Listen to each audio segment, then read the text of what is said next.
Divers are still in the water at this hour under that collapsed bridge in Baltimore. They're looking for the 6 construction workers who are presumed dead. Maryland's governor tells CNN that there must be a full and thorough investigation of what caused this disaster. The Francis Scott Key Bridge was a vital artery for the city of Baltimore and this entire region. Baltimore City Council President Nick Mosby joins me now. Mr. Mosby, we're so sorry for the loss to your community. Just tell us, how is Baltimore functioning today? Obviously it's very sober moments in the city of Baltimore, particularly, as we continue to go after really this now 2-day fight to try to rescue the victims of this very tragic event. Yeah. Have you been in touch with any of their families? How are they coping? I mean, the waiting game that we've heard about so much from people who are in this limbo of not yet being able to mourn, in some way still holding out some hope until there's a body. I mean, it's just awful for these families.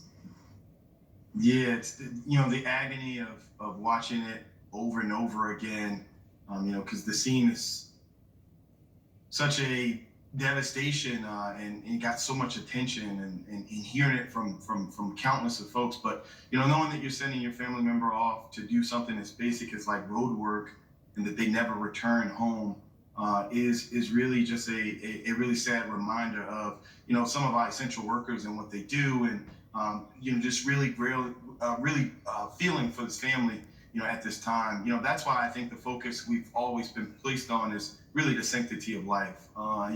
Folks have been asking, well, how much is the city losing? Eventually what will be the traffic pattern? That has not been our focus, not from a federal or state or local perspective. It's really been about trying to be as innovative and creative to go on after, and again, providing dignity to the family and trying to identify and find the bodies. I would like to give a huge congratulations and shout out to, I guess, the first responders who've been literally working around the clock in real frigid conditions and been persevering through harsh conditions.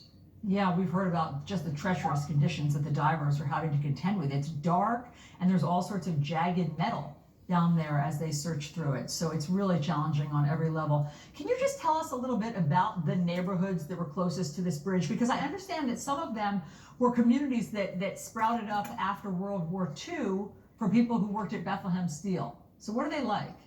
Well, I mean, this is a very, historic site. Ultimately, it's called the Francis Scott Key Bridge because it's very close to where Francis Scott Key wrote the national anthem. It was done right here in Baltimore. And these communities are working class communities, and they rely on this bridge. They rely on accessibility.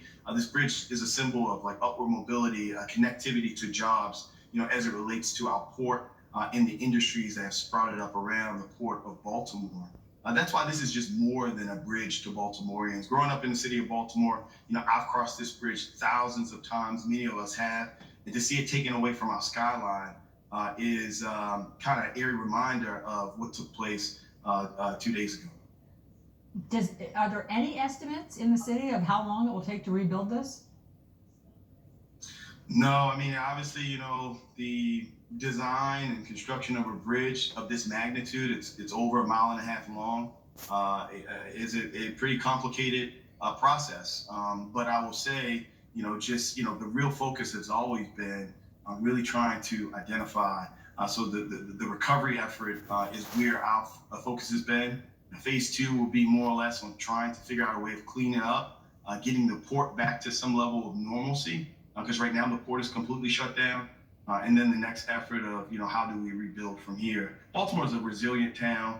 I know folks get a lot of information about our city nationally. It's not always in the positive light, but our city's always persevered through challenges like this. And I know that we will, but it's just important that we take time to provide the opportunity for the families of the victims who've been impacted the most. And again, protecting the sanctity of lives and the dignity of us moving forward has been our priority.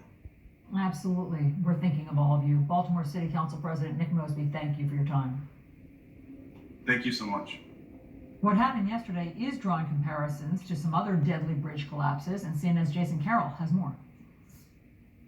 Investigators still in the early stages of piecing together the events that led to the collapse of Baltimore's Francis Scott Key Bridge. Already comparisons being made to past deadly disasters involving America's bridges. I-40 Bridge, Webbers Falls, Oklahoma, May 2002. 14 people killed, nearly a dozen hurt after freight barges being transported on the Arkansas River struck a pier supporting the bridge. A 580-foot section of road collapsed, sending vehicles careening into the water. Queen Isabella Causeway, Port Isabel, Texas, September 2001. 8 people lost their lives when a tugboat and barge struck the causeway.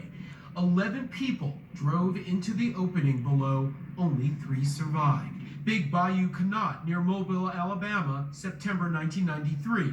47 people died and more than 100 injured in what was seen at the time as one of the worst disasters of its kind in the United States. It happened after barges being pushed by a towboat in dense fog hit the bridge, causing an Amtrak train carrying 220 people to derail minutes later.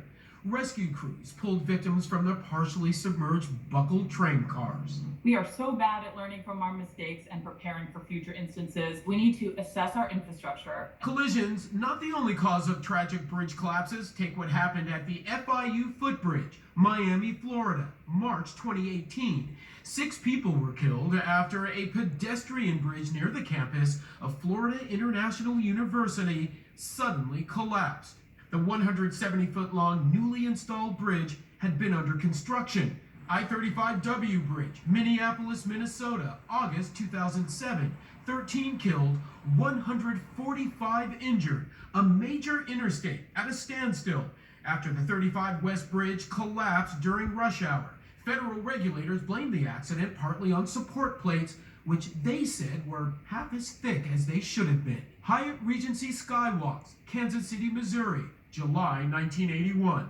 114 were killed when the walkways on the 2nd and 4th floor of the Hyatt Regency Hotel collapsed due to a design flaw. It was known as one of the most devastating structural failures in U.S. history.